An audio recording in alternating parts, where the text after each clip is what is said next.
Додека Харис Седжиновиќ зборуваше дека е разочаран од нејзините неверства, Мелина по разводот се пресели во Монте Карло, каде сега се свршила со својот 69 годишен избраник, милионер со кого ужива во луксус. На почетокот на годината Харис Седжиновиќ и Мелина официјално ставија крај на бракот, кој траеше 22 години, а таа замена во Монако. Подоцна се дозна дека таа е во љубов со српски милионер кој живее таму, а сега Блиц од своите извори открива дека се свршила со бизнисменот на кој не му се открива идентитетот, но наводно има 69 години.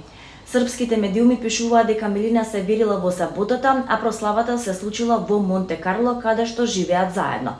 Модната дизајнерка таму го префрли својот бизнис, а се верува дека партнерот и помогнал да почне да ги продава своите креации во концепт продавница. Станот во кој Мелина не е незин, туку на незиниот дечко. Тој оваа недвижнина ја има веќе неколку години. Познат и е на пошироката јавност во Србија, но не би зборувала за тоа. Точно е дека е милионер и постар е од неа 20 на години. Дефинитивно жената сака постари мажи. Тој е луд по неа и се труди да ја задоволи во се. Дискретни се, не излегуваат заедно од станот, кој инаку е еден од најубавите во зградата со поглед на булеварот и на море. Маја Блажева, сопругата на популарниот македонски музичар Владимир Блажев, Панчо, кој почина вчера по долга борба со повредите од пожарот во кочанската дискотека Пулс, трогателно им се заблагодари на лекарите и персоналот од приватната болница Систина, кои цели 7 месеци се борија за неговиот живот. Вие бевте тие кои ми дадовте 7 месеци можност да се гушкам и зборам се што не си кажавме цел живот.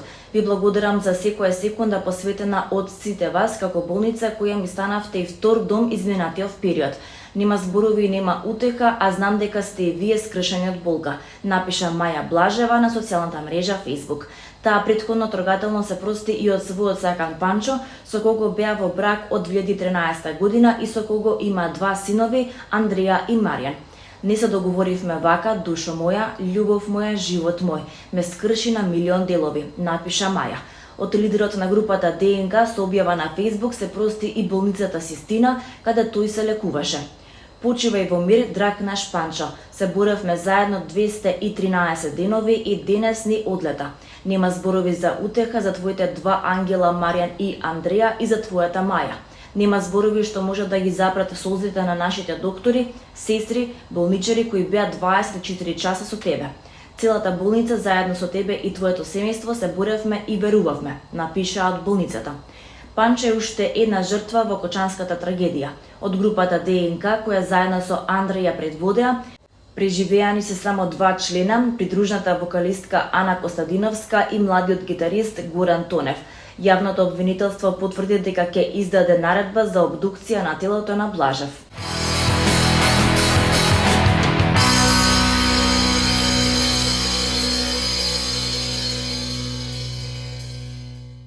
Никола Илиев и Моника Илиева, коосновачите на продукцијската куќа Кафе де Анатолија, ја представија Македонија на самитот Forbes под 30 кој се одржа во Колумбус, Охајо.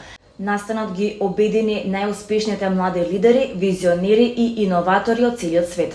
Македонските учесници беа дел од дискусии, презентации и други активности заедно со музичарот Алекс Бурен, актерката Лили Рейнхард, олимписката шампионка Суни Ли и многу други. На самитот беше и Михаела Ѓурчева, основачка на Киноверзум и представничка на Славјански универзитет. Музиката, културата и образованието се мостови кои ги поврзуваат луѓето надвор од сите граници, рекоа македонските представници на самитот. Под водство на фамилијата Илиеви, Кафе де Анатолија стана европски позната како тим кој успешно ги спојува музиката, културата и предприемништвото и неодамна потпиша договор со Sony Music.